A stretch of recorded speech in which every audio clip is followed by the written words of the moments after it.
Welcome to The Virtual Shift, a show looking at the seismic changes happening in healthcare with virtual care at the epicenter. Join me and my guests as we look at key cultural and policy shifts impacting how providers, payers, and patients connect, as well as how care is being reimagined both for today and the future.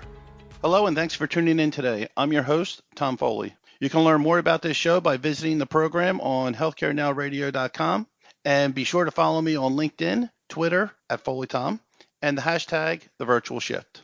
Today we have three special guests from Foley and Lardner law firm, and those folks are TJ Ferrante, Rachel Goodman, and Nathaniel Lacktman. Welcome to the program, folks. Thanks for having us here, Tom. Awesome. I appreciate you taking the time to join us. Today we're going to be talking about the proposed 2023 physician fee schedule, most specifically as it relates to remote therapeutic monitoring.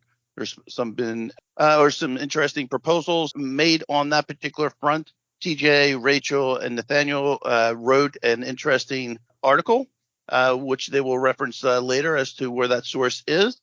So let's just jump into it. Nathaniel, I'll lead it off with you. Tell me just give me a summary of what CMS proposed as far as rule changes in the RTM arena.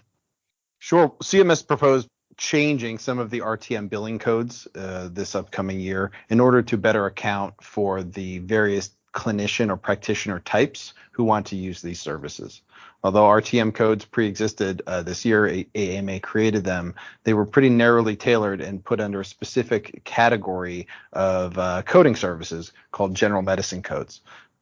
Though that was well intended with the idea of allowing physical therapists and some other non-physician practitioners to bill these types of remote monitoring services, it had the net effect of eliminating the ability to leverage under what's known as general supervision, because by and large, general medicine codes cannot be billed incident to. So when the industry provided feedback on that, CMS said, all right, we are going to create our own new codes. And so they proposed a set of 4 codes, 2 pairs of codes, to replace the pre-existing single pair of professional services codes. So the first pair is focused on those types of doctors and QHPs who can bill E&M services. And then the second is focused on those types of practitioners who cannot. Interesting. TJ, a lot of folks obviously know remote physiological monitoring, RPM, right? That's the use of a medical device to capture a particular physiological measure, one or more measures, in relationship to a chronic condition that they may have. So remote therapeutic monitoring is what? Which kind of jumped ahead here, but let me take one step back. Can you define what remote therapeutic monitoring is? Sure. And I'll even take a step further back that, when remote physiologic monitoring came out, it was really well received, I think, by the industry because, prior to that, telehealth was beginning to gain some traction. This was all, again, well before COVID, really 2016 and 17 time period. And remote physiologic monitoring was released and expanded from there and began to have some use and traction. And it was really helpful for patients that were in need of those types of services. However, because this concept is fairly new, and because the separate reimbursement was fairly new, there was a lot of industry stakeholder feedback about some of the clunkiness of this codes. One of the biggest complaints that was voiced in the industry was, remote physiologic monitoring. There's a lot of things that are not physiological that our patients really want to be monitored. And indeed, the RPM codes required also that there would be automatic device data transmissions. And there's a lot of times where there could be self-reported data. RPM doesn't capture either of those two concepts. So that's where, enter remote therapeutic monitoring, which is CMS's response to, I think, the industry pressure and requests to have, a type of code that is not limited to physiologic data collection. It can be self-reported by the patient, and it's also not restricted to use by, as Nate mentioned, physicians or qualified healthcare practitioners. So non-physician practitioners like clinical psychologists, like most importantly, probably therapists, physical therapists, et cetera, can take advantage of these codes and provide their services, using this remote therapeutic construct to patients that need it.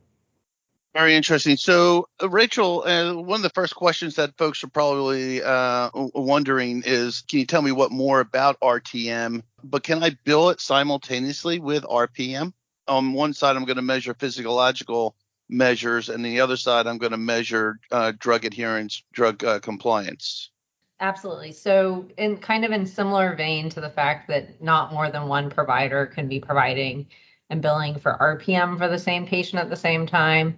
At this point in time, so far, CMS is also restricting the ability for both RPM and RTM services to be provided for the same patient at the same time, even if it's by different providers.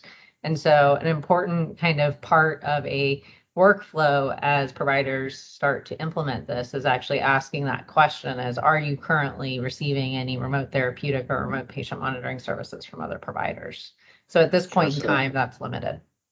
So it's limited. So let me just go down that same path with you.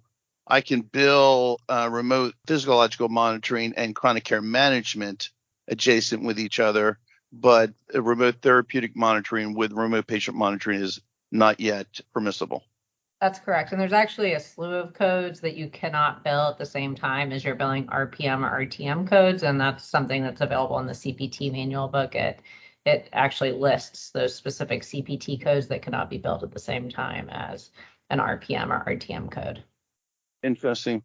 So, and currently with RTM, you are allowed to, there are, some might refer to them as device supply codes covering the area of monitoring respiratory and musculoskeletal. Did that change in the proposal for 2023, or does it remain the same for those two categories?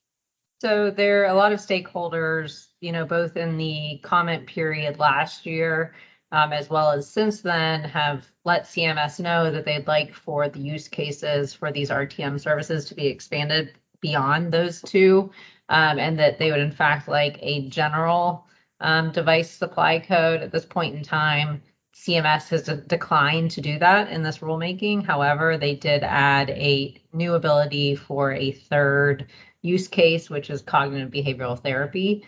And so they did not set specific pricing, and that's going to be carrier selected. So the Medicare administrative contractors will make the decisions regarding reimbursability and the amount. But yes, CBT has been added, but more general use cases have not.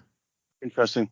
So, Nathaniel, help clarify another point with remote therapeutic monitoring. In remote physiological monitoring, you have to use a medical device, and that data needs to flow automatically to the provider, if you will. With remote therapeutic monitoring, a device is suggested but not required. I think TJ even referenced the fact that the data can be manually entered. Can you tell us a little bit more about that? Yeah, I'm not sure if I would agree with that conclusion that a device is suggested but not required. If you look at the commentary and the proposed rule for RTM, CMS makes very clear that these codes are codependent upon one another. Namely, you cannot bill the professional service without billing the device code and fulfilling requirements of the device code. And I think it would apply vice versa. So that you couldn't just say, I'm doing the monitoring, but no professional, or I'm doing the professional, but not sufficient monitoring. So I do believe they are codependent on each other. Okay. So what you're saying is I have to use a medical device, but that medical device may not be Bluetooth oriented or cellular oriented, and therefore the data can't automatically go to the cloud. And so therefore the patient might have to look at the device and enter the data manually as to what the device was measuring. Is that a fair summary?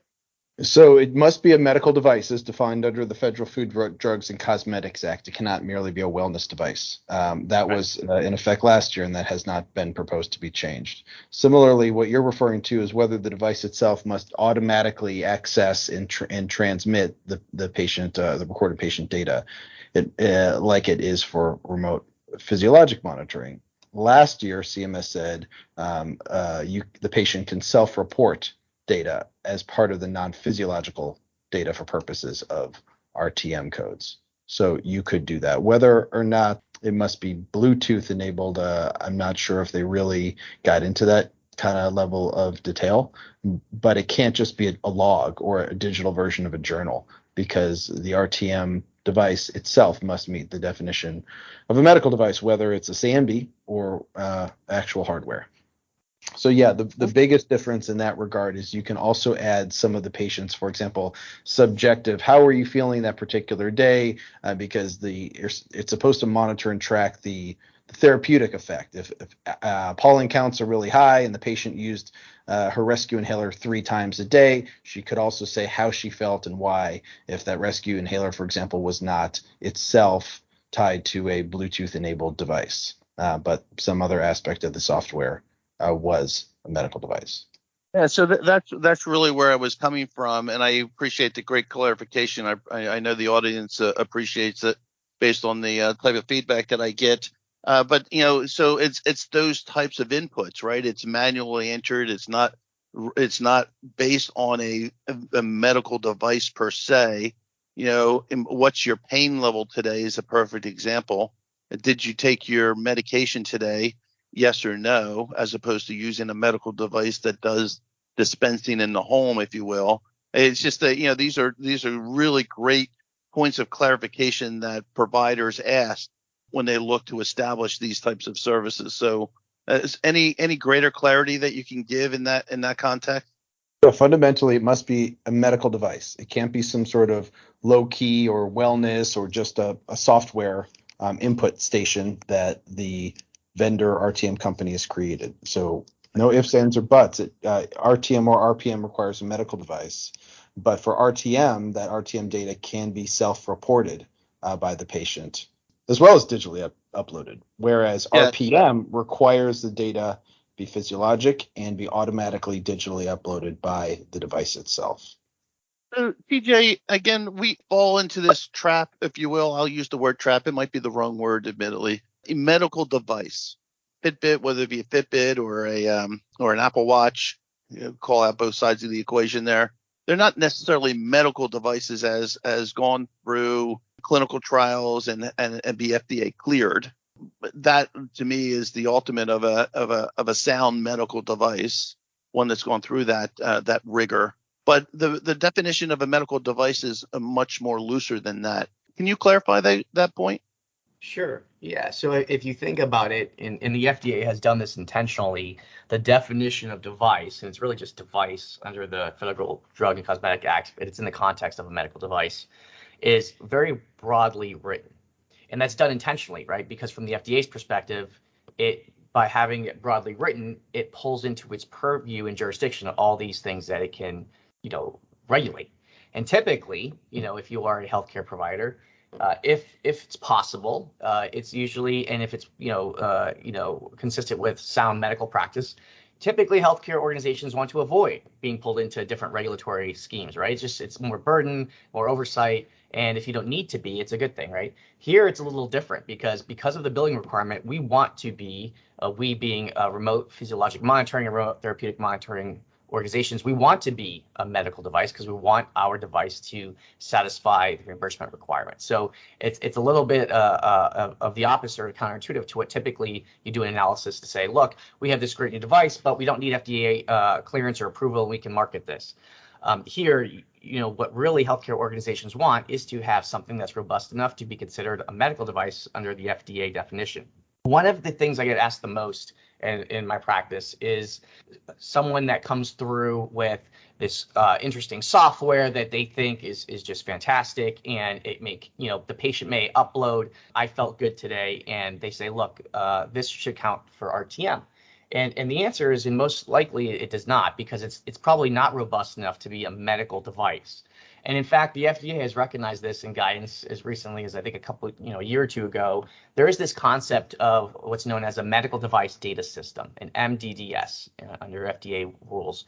And in MDDS, there's 2 types of it. Well, one of the types of medical device data systems is not considered a medical device. It's expressly carved out from that. And those are things that are just basically portals or technological conduits to transmit the information that's being collected into like the final viewer's perspective. So if you had, in that example I just gave, upload, if you just basically enter it into like a web form, your feelings for the day or your pain levels, that likely is not going to be a medical device component of a workflow. You would need something more. You need some sort of, AI or machine learning algorithm. You need some risk stratification, something addition to really qualify for software as a medical device if you're going that route. So, I just, caution your listeners that we're seeing some of these questions out in the marketplace of people who think it's just a really simple add-on for RTM, but you do really need that medical device that something addressing a clinical need, and otherwise you wouldn't satisfy the billing requirements. Very good. I appreciate that. So, Rachel, we've been obviously talking about remote patient monitoring, the 2023 proposed physician fee schedule. Is there anything that we missed in the context of call outs as to what CMS is ultimately trying to do with the proposed changes in RTM? I would say one of the most important things is something that Nate touched on a little bit earlier in our discussion, which is that the use cases, and this is probably the most significant change as well, the use cases for RTM, if this rule is finalized, would be significantly expanded, making it much easier for a number of different providers to use. First of all, on the physician and non-physician practitioner side, it would allow for those individuals to provide the services as care management codes, which only requires general supervision to be billed incident to, as opposed to direct supervision, which is currently required. And so the use cases, which were much more limited before, will now be expanded. The second thing is that it creates, a separate set of codes for other qualified, non-physician qualified healthcare professionals, such as TJ mentioned, potentially clinical psychologists, physical therapists are among them. And with respect to those codes, while at first blush, because incident to does not apply to those types of providers, it may seem like the use cases for those codes continues to be limited. But with respect to whom else might be able to assist those providers in providing the codes, you have to look to, in the same way you look to the rules for physicians and non-physician practitioners and that incident to rule that would apply, you would look to similar rules for, let's say, a physical therapist, and under physical therapy rules for any therapy codes, which these could be considered, and CMS has said that as sometimes therapy codes, that they would be able to utilize, for instance, physical therapy assistants and occupational therapy assistants, although they'd be subject to a potential price reduction for doing so under what's called the de minimis rule. But overall, I would say the biggest change is, and the most important one in terms of your listeners, would be the increased use cases, both in terms of the ability to do things under general supervision, as well as the addition of that CBT code that we discussed. Awesome. Nathaniel, I'm going to give you a heads up that I changed my mind as to when we're going to insert where our listeners can find additional input, because the three of you have written this article, Remote Therapeutic Monitoring, What Do You Need to Know About CMS Proposed Changes. Where can they find this article and other related content that your organization produces? Sure. They can find all of our blogs. We have hundreds of blogs on telemedicine, digital health specifically, their law or business changes, at our blog, healthcarelawtoday.com. That's healthcarelawtoday.com. And it's all free and includes full answers, not just a teaser, and links to the primary sources. So it's really designed to be a publicly available resource library for clients and non-clients alike. The other place I would recommend your listeners go is foley.com/telemedicine. That's our team page. They'll see the bench of all of our lawyers, a multitude of our speaking events, past and upcoming, representative projects and matters, and they'll probably learn a lot about it. So that's foley.com/telemedicine. Awesome. And and my personal opinion is that Foley.com and the three of you are de facto standards. And if it wasn't written by you guys, then I'd find what you guys wrote before I made any decisions moving forward, because I do consider you guys, not just because I'm a Foley, I'm not related, but I'm just saying the Foleys are pretty smart. The other reason why I noted the resource now versus the end as we talked is that it's key for the listeners that if you have questions certainly go to the website that was referenced and read their article. But there's a link in that article where you can actually submit your opinions or further questions to CMS for greater to see whether or not if there's something more that you want in the proposed rule, something that you don't like in the proposed rule. Submit your opinions so that your voice can be heard in that manner. So very critical. We have a couple minutes left, and I wanted to touch on a related point relative to the overall proposed rule in and of itself. They talk a lot about ACOs. And I love the fact that they're talking about ACOs, but I also come back to I'm really just trying to establish value, right? And most physicians are challenged with how do I get the value, right? I'm stuck in this episodic care model. I need to get the value because my payers are all asking me to take on risk. But and then there's these proposed rules around ACOs. But I'm thinking out loud in that if I'm a provider and I am able to extend my services through telehealth, which in my view is more video type services and remote examination services. And then you have remote patient monitoring. Then you also have remote therapeutic monitoring, and you have chronic care management and some deviations around chronic care management. That in and of itself, in my opinion, kind of helps a provider, an independent practice, change their overall delivery of care model without taking on any risk. What are your thoughts on where CMS continues to go down the ACO rule? What I'm not opposed to, I do think it has value, but just relative to how does an independent provider get there, and do they need to always take on risk to create value? Any thoughts from any one of the three of us? So generally speaking, the notion about what we call, whether you're going to talk about it as an ACO or value-based care, the idea is ultimately you are taking on risk. It's kind of similar to ACOs are a bit different, but it's the notion is very similar to what we call capitated payments in a managed care context, where I'm only going to get so many dollars. How am I going to spend them throughout the year? And is there going to be anything left over at the end? What I would say is quite important with respect to the conversation that we're having now, and I've actually discussed this quite a few times, even in the last week with clients, is how, in particular, remote therapeutic monitoring may be a tool by which they are able to create value under ACO programs and otherwise, including under managed care programs for their patients. For instance, if a physical therapist is using remote therapeutic monitoring as a tool for, let's say, home exercise programs, that we expect to show that we'll have patients more engaged in their therapy, doing their therapy more often, having the physical therapist more aware of when they are and aren't doing their therapy and how they're doing it, which will ultimately lead to better results, healthier patients, less need for continued physical therapy. So I would say just about any type of digital healthcare is a wonderful tool for any provider that is choosing to take on risk through value-based care, including through ACOs. Another thing that ACOs have really targeted in this rulemaking and otherwise, including the new ACO REACH program, is equity in healthcare and making sure that everyone has access to healthcare. And I would say that another way that digital healthcare, including RTM and RPM, are very aligned with this notion of value-based care is that they can be available to patients that might otherwise have more challenges reaching the traditional healthcare system. So I see these things as being very aligned with ACOs and the incredible improvements and changes that are being made with ACOs going forward. Interesting.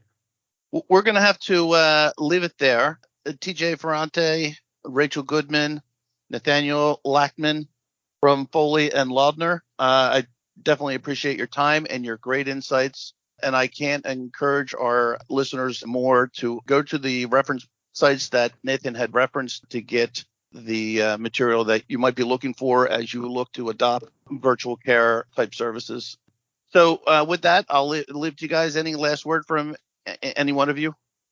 Thanks for having us on the show, Tom, and we appreciate it. And again, if anyone has any questions, we're always happy to talk shop. And we're biased in the sense that we're big proponents of the industry. We like to see this innovation, and we hope to continue seeing that. The last thing I'll say is, and you had mentioned this earlier, for this physician fee schedule, they are open to public comments for the next 60 or so days. So they're required by law to read every comment. So please go ahead and our blog gives you instructions on how to do that. But if you want to see a change made in this reimbursement policy, your voice can be heard by going there and letting CMS know.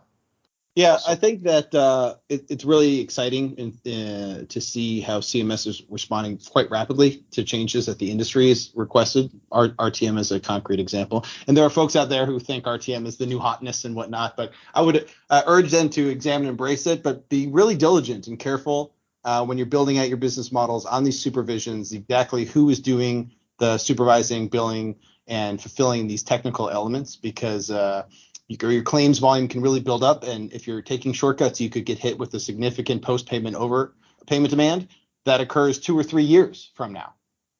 That's a great point. All right, very good. I will leave it there. Thanks again. This is the Virtual Shift, Tom Foley, and hopefully we'll talk again soon. Have a great day. Thank you for having us. Thanks, you too. I want to thank the show sponsors. HP Engage Long Lifecycle Products provides the stability, safety, and security you need, plus flexibility and performance designed for today and tomorrow. As well, GenieMD, providing a modular, scalable, and customizable virtual care platform and clinical services to help providers extend care into the home, increasing access and quality while driving new revenue opportunities. If you missed part of today's episode, you can tune in at the same time, 11 a.m. or 7 p.m. Eastern, throughout the week, and be sure to check out the program page on healthcarenowradio.com. And remember, connect or follow me on LinkedIn, Twitter at FoleyTom, and follow the show's hashtag, The Virtual Shift. I'm Tom Foley. Until the next shift.